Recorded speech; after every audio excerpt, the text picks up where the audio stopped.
السلام علیکم ورحمۃ اللہ۔ ریختہ چاند کے ناظرین، میں آپ کا میزبان چاند علی۔ آج ہمارے درمیان ہمارے مہمان ہیں نوجوان نسل کے نمائندہ شاعر جناب عزت مآب تنویر حسین سخن، جو کمال کے شاعر ہیں۔ نظم، غزل اور حمد بہت ہی خوبصورت کہتے ہیں۔ ان کا اندازی لکھنے کا الگ ہے اور بہت ہی خوبصورت پڑھتے ہیں۔ آج مگر ان سے ہم اردو ادب کے معاملات پہ بات کریں گے، یہ اردو ادب پہ روشنی ڈالیں گے۔ ہم ان سے درخواست کرتے ہیں کہ ہمیں اپنے علم سے نوازیں اور مستفیض کیجیے۔ اور تنویر بھائی، کیا حال ہے آپ کے؟ الحمدللہ الحمدللہ۔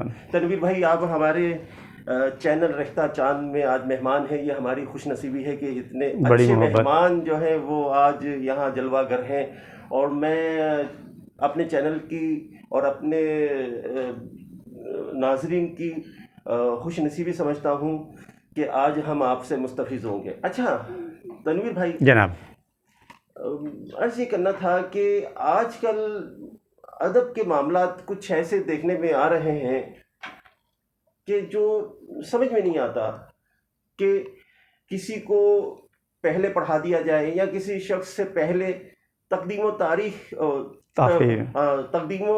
تاخیر کے جو معاملات ہیں، اس میں جو ہے اکثر لوگ الجھتے ہیں، شاعر حضرات الجھتے ہیں۔ یہ سمجھ میں نہیں آتی، ان کے بارے میں کچھ بتائیے، سمجھائیے ہمارے لیے کچھ۔ دیکھیے، اردو ادب کا یہ ابتدائی سے مسئلہ رہا ہے کہ ایک خوبصورت روایت ہے مشاعرے، اور تقسیم ہند سے قبل اور اردو کی جو بھی 200-350 سالہ تاریخ ادب ہے، اس میں مشاعرے ہمارے ایک خوبصورت روایت رہی ہے جو ہماری اردو ادب کی بہترین نمائندگی کرتی ہے اور ہماری تہذیبی روایت کا ایک بہترین حصہ اور اثاثہ ہے۔ لیکن پہلے بھی، مشاہیر میں بھی اور آج بھی یہ معاملات دیکھنے کو ملتے ہیں کہ ہم عصر شعراء اس الجھن کا شکار رہتے ہیں کہ فلاں شاعر سے مجھے پہلے پڑھایا جائے اور میں فلاں سے بعد میں پڑھوں گا، اور یہی معاملات اگر مسند صدارت کے آئے ہوں یا مہمان خصوصی کے، تو وہاں بھی یہی مسئلے ہوتے کہ جناب فلاں مجھ سے جونیئر ہے، اس کی صدارت میں کیسے پڑھ لوں، یا اس کے مہمان خصوصی ہوتے ہوئے مجھے آپ خالی شعراؤں کی لسٹ میں رکھیں گے۔ تو یہ معاملات پہلے بھی چل رہے تھے، آج بھی چل رہے ہیں۔ اور دلچسپ بات یہ ہے کہ جب کوئی شاعری کرتا ہے، اور یہ عموماً شاعری خودداد صلاحیتوں کا معاملہ ہے، اس میں کوئی شک نہیں ہے، اور ایسا بھی ہے کہ کہا گیا کہ پریکٹس میک پرفیکٹ، کہ آپ اگر محنت کریں، انسان میں اللہ تعالیٰ نے تمام تر خودداد صلاحیتیں دی ہیں، آپ جس چیز کی طرف رغبت اختیار کریں اور اس کی پریکٹس کریں، اس میں آپ مہارت حاصل کر سکتے ہیں۔ تو شاعری بھی، اگر آپ شاعر نہیں ہیں تو آپ شاعر بن سکتے ہیں اگر آپ اس میں اپنا وقت دیں، اس کے اسرار و رموز کو سمجھیں، قافیہ اور قافیہ پیمائی کو سمجھیں، اور جو زبان و بیان کے معاملات ہیں ان پر آپ دسترس حاصل کر لیں تو آپ شاعری کر سکتے ہیں۔ وہ کسی نے کہا، مگر صرف شاعری کے امور ہی کافی نہیں ہوتے، شاعری کے لیے شاعری کا مزاج ہونا بھی لازمی ہے۔ ہاں، مزاج، کیونکہ یہ جیسے آپ نے کہا کہ شاعر بن سکتا ہے، تو فوراً میرے دماغ میں یہ بات آئی، ذہن میں بات آئی کہ شاعر تو پیدائشی پیدا ہوتا ہے، جی، لیکن آپ نے جیسے مزاج کہہ کے کہ مزاج ہونا چاہیے، مزاج ہونا چاہیے، مزاج ہونا چاہیے، تو وہ تبھی شاعر بنتا ہے، تبھی بنتا ہے۔ اب دیکھیے، اگر کوئی شخص جو ہے عروض کے حوالے سے بات کی جائے، عروض ایک بنیادی چیز ہے، لیکن ہر شاعر عروض کا علم نہیں رکھتا۔ نہیں، علم عروض ایک مختلف ہے کہ بحروں کا بارے میں علم رکھنا، ان کے اوزان کے بارے میں ان کی شناخت رکھنا، لیکن ہر شاعر ضروری نہیں ہے کہ وہ عروض کا ماہر بھی ہو، اور یہ بھی ضروری نہیں ہے کہ ہر ماہر عروض پر قدرت رکھنے والا بہترین شاعر ہو۔ دیکھیے، عروض علم جو ہے وہ پیمانے ہیں بحروں کی مختلف بحور کے لیے۔ اب 71، 72، 73، 74 یہ ایک مصرع ہو گیا، 71 72 73 74 جی 75 76 77 مصرع ہو 78، گیا دیکھیں مگر اس میں شعریت کہاں ہے؟ اس میں شعریت نہیں، بالکل نہیں، نہیں ہے نا، نہیں، لیکن اوزان پر اترے گا، اوزان پہ اترے گا، بالکل جا فرمایا آپ. ٹھیک ہے نا. تو اب معاملہ یہ ہے کہ اگر کوئی شخص یہ علم رکھتا ہے تو بہت اچھی بات ہے، اور وہ بیسیکلی شاعر ہے تو سبحان اللہ. سبحان لیکن ہر شاعر کو علم عروض کے چکر میں نہیں پڑنا چاہیے. نہیں پڑھنا اگر اس میں یہ صلاحیت ہے سیکھنے کی، ضرور سیکھے، ٹھیک. بنیادی چیزیں حاصل کرے، لیکن جب وہ علم عروض کے چکر میں پڑ جائے گا تو اس کی شعریت ختم ہونا شروع ہو جائے گی، ہاں وہ پھر پیمانے اور وزن رہ جائے گا. ہم نے خود دیکھا ہے اس کراچی شہر میں کہ بعض عروض کے ماہر ہیں اور وہ دعویٰ بھی کرتے ہیں کہ ہم ماہر ہیں، لیکن ہم نے دیکھا ہے ہمارے استاد اجاز رحمانی رحمۃ اللہ علیہ فرمایا کرتے تھے کہ بھائی عروض پہ توجہ نہ دو، جب آپ عروض پہ توجہ دیں گے تو پھر ہوگا کیا کہ آپ اچھا شعر نہیں کہہ سکیں. نہیں کہہ سکیں گے. بالکل آپ بجا فرما رہے ہیں. تو اب آپ دیکھیں نا، آپ نے ایک بڑا نام لیا اعجاز رحمانی صاحب کا. محترم اعجاز رحمانی رحمۃ اللہ جی. علیہ، بالکل وہ بہت بڑا نام ہے. تو اس صدی میں اور پچھلی صدی میں جی. ایک ایسا شاعر جو اور بہت پڑھے لکھے نہیں. دیکھیں کمال، آپ یہ دیکھیں کہ بہت پڑھے لکھے نہیں، وہ یونیورسٹیوں سے پڑھے ہوئے نہیں، ایک مزدور آدمی، مگر اپنے وقت کے بڑے استاد شہنشاہ غزل. بلکہ یقین کیجیے میں تو اپنی عقیدت میں کہوں گا، لیکن یہ عقیدت کیا، یہ سچ بھی ہے کہ جناب قمر جلالوی کے شاگرد، بالکل بالکل یہ قمر جلالوی صاحب کے شاگرد تھے، لیکن ان کا کمال یہ تھا کہ یہ وہ کام کر چکے ہیں ابھی تک کسی نے اردو ادب میں نہیں کیا. عظمتوں کے مینار ان کا ایک ان کی کتاب ہے، وہ آپ پڑھ کے دیکھیں خود اندازہ ہو جائے گا. پھر انہوں نے ہر زاویے سے شعر کہا ہے، ہر معاملات میں شعر کہا، اور وہی یہ کہا کرتے تھے کہ میاں عروض پہ توجہ نہ دو اتنی، اگر تم شاعر ہو تو بس محنت کرتے رہو، مطالعہ کرتے رہو، اچھے شاعر بن جاؤ گے. اچھا، ان کو آپ نے یہ بات کہی نا کہ وہ اگر اپنے شاگردوں کو اپنے تلمذ میں یہ بات کیا کرتے تھے، تو میں کہتا ہوں کہ وہ بڑے شاعر اس لحاظ سے بھی ہیں کہ انہوں نے ایک حلقہ تلمذ رکھا. بالکل وہ شاگرد چھوڑ کے گئے ہیں، جبکہ اگر ہم آج دیکھتے ہیں تو یہ سلسلہ وہ ختم ہو گیا کہ ہندوستان میں جس طرح سے مختلف اساتذہ جو ہوا کرتے تھے ان کے شاگرد ہوا کرتے تھے، ایک وسیع حلقہ ہوا کرتا تھا. بڑے کے بڑی ایک ان کی گیدرنگ ہوتی تھی. صحیح ہے نا. اور یہ ایک سلسلہ روایت کا چلتا تھا، اور آنے والے دنوں اور مستقبل کے حوالے سے شعرا تیار ہوتے تھے. اور یہ بھی ایک اہم بات ہے کہ استاد شاعر کسی جونیئر شاعر کی غزل کو دیکھ کر اس میں کچھ نہ کرے، صرف نوک پلک اس کی درست کر دے، اس کا وہی شعر کہیں سے کہیں ہو جاتا. بھائی میں خود یہاں بیٹھا ہوں تو وہ ذرا سی نوک پلک کو سنوارتے تھے، وہ کہاں سے کہاں چلا جاتا تھا. تو اور آج بھی ان کی دین ہے جو مقطع میں کہتا ہوں، خاص طور پہ انہوں نے مجھ سے کہا تھا کہ چاند علی جب بھی مقطع تم کہو تو چاند کی رعایت سے کہنا. تو آج میں مقطع جو بھی کہتا ہوں الحمدللہ یہ کراچی شہر میں لوگ جانتے ہیں کہ مقطع کیسا ہوتا ہے. اچھا بات جو ہے وہ کر رہے تھے تو تقدیم و تاخیر کے حوالے سے. جی بالکل، تقدیم و تاخیر کے متعلق جو تو میں یہی عرض کر رہا، دیکھیں تقدیم و تاخیر کے معاملات ایسے ہیں کہ جس میں ہر شاعر جو ہے وہ یہ اپنے آپ کو سینئر شاعر سمجھ رہا ہوتا ہے اور بڑا شاعر تصور کر رہا ہوتا ہے.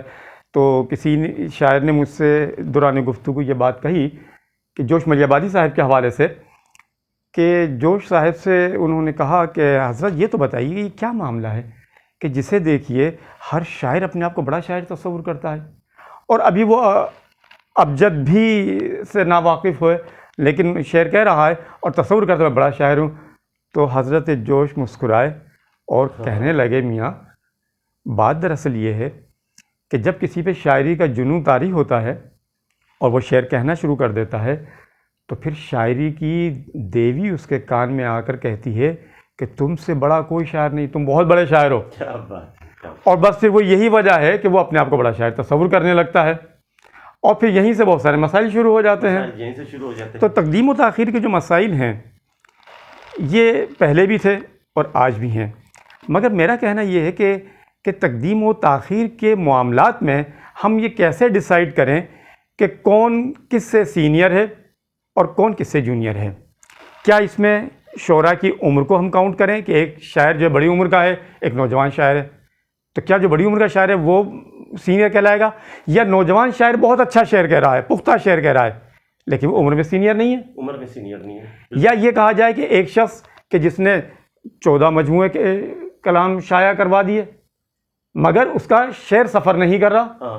لیکن ایک وہ شاعر کہ جو نوجوان ہے، ابھی اس کی عمر بھی اتنی زیادہ نہیں ہے، لیکن اس کا شعر سفر کر رہا ہے. شعر سفر کر رہا ہے. تو اب ہم سینئر کسے کہیں اور جونیئر کسے کہیں؟ یا اگر ہم عصر میں لے لیجئے کہ ایک ہی وقت میں، بلکہ ایک ہی استاد کے بہت سارے شاگرد ہوتے ہیں، تو اس میں ہم کسے سینئر کہیں اور کسے جونیئر کہیں؟ جو پہلے سے ان سے اصلاح لے رہا ہے، یا جو بڑا شعر کہہ رہا ہے، یا جس کی اشعار میں پختگی ہے، یا جو مقبول عام زیادہ ہو رہا ہے. اب معاملہ تو دیکھیے یہ ہے نا کہ کچھ شاعر جو ہوتے ہیں وہ مشاعرے کے ہوتے ہیں، مشاعرہ لوٹ لیا کرتے ہیں. بالکل ایسا ہی ہے. کچھ شاعر عوام الناس کے ہوتے ہیں. اب آپ دیکھیے فلمی شاعری کو لے لیجئے، فلمی شاعری جو ہے وہ عوام کے دلوں پہ راج کرتی ہے. عوام کی دلوں، بالکل فلمی شاعری عوام کے دلوں پہ راج کرتی ہے. ایک گانا چلتا ہے اور لاکھوں کی تعداد میں لوگ جو ہیں وہ اس کے رسیہ ہو جاتے ہیں. لیکن کہا گیا کہ فلمی شاعر جو ہے وہ آدھا شاعر، اسے پورا شاعر نہیں مانا گیا، کیونکہ اسے ردھم دی جاتی ہے، اسے لیرک دیے جاتے ہیں، اسے بتایا جاتا ہے اس سینیریو میں اس خیال کے تحت آپ نے یہ نظم تیار کرنا ہے یا گیت کرنا ہے، اسے نہیں کہا. اب مگر فلمی شعراء کو آپ دیکھ لیجئے کہ ساحل لدھیانوی ہوئے، سیف الدین سیف ہوئے، شفیع آپ کے شفیع دیکھو ذہن سے نام نکل رہا ہے، تو شکیل بدایونی ہوئے، مجروح سلطان پوری ہوئے. ایک بہت بڑی تعداد ہے کہ جن کی آپ فلمی شاعری اٹھا لیجئے تو آپ اش اش کر اٹھیں گے. مگر بات پھر وہیں آ جاتی ہے کہ اب ہم یہ کیسے فیصلہ کریں کہ بڑا شاعر کسے کہا جائے، سینئر کسے کہیں اور جونیئر کسے کہیں؟ یہ فیصلہ کون کرے گا؟ اس کے لیے کیا ہم کرائیٹیریا بنائیں، کیا پوائنٹس مقرر کریں؟ تو یہ ایک مسئلہ ہے. اور ایک بات میں آپ کو اور بتاتا چلوں، اگر ہم آج کے سینیریو میں دیکھیں، آج کے اردو ادب میں، اور کراچی کے دبستان کراچی پر اگر ہم نظر ڈالیں، تو آج بھی بہت سارے شعراء ہیں جو اپنے ہم عصر شعراء میں ایک دوسرے کے بارے میں کہہ رہے ہوتے ہیں مختلف مشاعروں میں. میں اس کا چشمدید گواہ ہوں، بہت سوں سے میں واقف ہوں. انہوں نے کہا کہ جناب فلاں شاعر کو سے پہلے مجھے پڑھا دیا گیا اور وہ اب میرے بعد پڑھیں گے، جبکہ وہ مجھ سے بہت جونیئر ہے، میں نہیں پڑھوں گا اس کے بعد، یا آئندہ میں احتجاج کروں گا. مگر اسے بہت سارے لوگ ٹھنڈا کر دیا کرتے ہیں، انتظامیہ کر دیتی ہے، بہت ساری مصلحتوں کا ہم لوگ شکار ہو جاتے ہیں. مگر اب بات وہ یہی ہے کہ ایک شاعر اگر 64 سے شعر کہہ رہا ہے اور بہت پختہ شعر کہہ رہا ہے، اور ایک شاعر جو ہے وہ سن 80 سے کہہ رہا ہے، تو پھر کون فیصلہ کرے گا؟ مگر یہ دیکھیے فیصلہ تو میں کہتا ہوں آج بھی لوگ موجود ہیں، بڑی شخصیات موجود ہیں جن کی نگاہوں کے سامنے 50 سالہ کراچی کا ادبی منظر نامہ ہے. جو لوگ لاہور میں موجود ہیں، اسلام آباد میں موجود ہیں، ان کے سامنے 40 سالہ 50 سالہ وہاں کا ادبی منظر نامہ موجود ہے کہ ان کی نظروں کے سامنے ہے کہ کس نے کب سے شعر کہنا شروع کیا، کون کب سے مشاعرے لوٹتا رہا، کون کب سے یہ کر رہا ہے. کراچی میں بھی ایسا ہی ہے. تو یہ مسئلہ حل ہونا چاہیے، یہ ڈیبیٹ ہونی چاہیے، چاہے آپ کے چینل پر ہی ہو، اور اس کا حل نکلنا چاہیے. بھائی میں نے تو یہ پلیٹ فارم فراہم کیا ہے، اس پہ ہر کوئی آ کے اپنی بات کہہ سکتا ہے، اچھا مشورہ دے سکتا ہے. آپ تقدیم و تاخیر کے بارے میں کیا کہتے ہیں؟ چلیے اب میں ایک چھوٹی سی بات کہہ دیتا ہوں. گو کہ میں ادب کا ایک بہت ہی ادنا سا طالب علم ہوں، مگر میں یہ بات آج آپ کے چینل پر یہ بات رکھ رہا ہوں کہ یہ مسئلہ دیکھیے آج بھی اٹھا ہوا ہے. میں ان 2-3 شعراء کا نام لیتا ہوں جو کہ مجھے نہیں لینا چاہیے، لوگ کتراتے ہیں، مگر میں چاہ رہا ہوں کہ یہ بحث اٹھے. میں نے شاداب احسانی صاحب ہمارے لیے قابل احترام ہیں، بالکل قابل احترام ہیں شاداب، اور انہوں نے کتنے ہی PhDs نوجوان نسل کو کرا کے اردو ادب میں ان کو ایک مقام دیا. عروض کے ماہر بھی ہیں، عروض کے بھی ماہر ہیں، اور آج کے بہت سارے شعراء ان کی شاگردوں میں ہیں. جب وہ PhD کراتے ہیں تو ظاہر بات ہے کہ ایز اے سپروائزر ان سے وہ لے رہے ہوتے ہیں، سیکھ رہے ہوتے ہیں، سمجھ رہے ہوتے ہیں، ان کی گائیڈ لائن پر چل رہے ہوتے ہیں. اسی طرح سے راغب مراد آبادی کے شاگرد آپ کے رونق حیات صاحب. اب رونق حیات صاحب کہتے ہیں بہت اچھے شاعر ہیں، کیا کہنے. دیکھیے ان کے کلام کا جواب نہیں، کیا کہنے. اب اکثر ہم بہت اچھے انسان بھی، بہت اچھے انسان بھی دونوں ہی. اور ماشاءاللہ احسان شاداب صاحب جو ہیں وہ بھی اچھے انسان ہیں اور بہت اچھے شاعر بھی ہیں وہ بھی. مگر اب دیکھیں یہ ایشو تو ہے نا، ٹائی پڑی ہوئی ہے.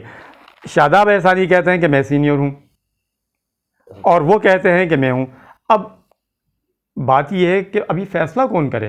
اب ہماری نگاہوں کے سامنے کراچی کے منظرنامے پہ محسن اعظم محسن ملیح آبادی کے سامنے 50-55 سالہ پورا منظرنامہ ہے، سیما اکبر عزیز کی دور سے لے کر آج تک. اسی طرح سے سحر انصاری صاحب جیسا پروفیسر سحر انصاری ایک معتبر نام ہے، اور ایسے کتنے ہی لوگ ہیں آج بھی موجود جن کی نگاہوں کے سامنے پورا ادبی منظرنامہ ہے. ہاں بالکل. اور وہ لوگ یہ صلاحیت بھی رکھتے ہیں کہ یہ فیصلہ کر پائیں کہ کون کب سے شعر کہہ رہا ہے، کتنا پختہ شعر کہہ رہا ہے، مگر یہ فیصلہ کیوں نہیں ہوتا؟ کیا اچھی بات کہی. ناظرین، تقدیم و تاخیر کے معاملے پہ جو گفتگو فرمائی ہمارے مہمان تنویر سوہن صاحب نے، بہت اچھی گفتگو فرمائی. تو اب یہ مسئلہ حل ہونا چاہیے. یہ کون سینئر ہے کون جونیئر ہے اس کو چھوڑ دیں، عوام پہ چھوڑ دیں. اچھا شعر کہا جائے بس. اور عوام کس کو پسند کرتی ہے؟ ہم کیوں آپس میں لڑیں؟ وقت فیصلہ کرتا ہے، تاریخ فیصلہ کرتی ہے. جب انسان شاعر نہیں رہتا یا انسان نہیں رہتا، اس کے کردار کا گفتار کا تاریخ فیصلہ کرتی ہے. تاریخ کیا لکھے گی کون سا بڑا شاعر تھا کون بڑا شاعر نہیں تھا. جیسے مثال اس میں آپ دیکھ لیجئے جون ایلیا صاحب کی، کہ جتنا وقت گزرتا چلا جا رہا ہے، اسی صدی کے تھے، اتنا ہی ان کا نام ہوتا چلا جا رہا ہے. تو اسی کے ساتھ میں آپ سے، آپ کا میزبان چاند علی آپ سے اجازت چاہتا ہے. السلام علیکم ورحمۃ اللہ.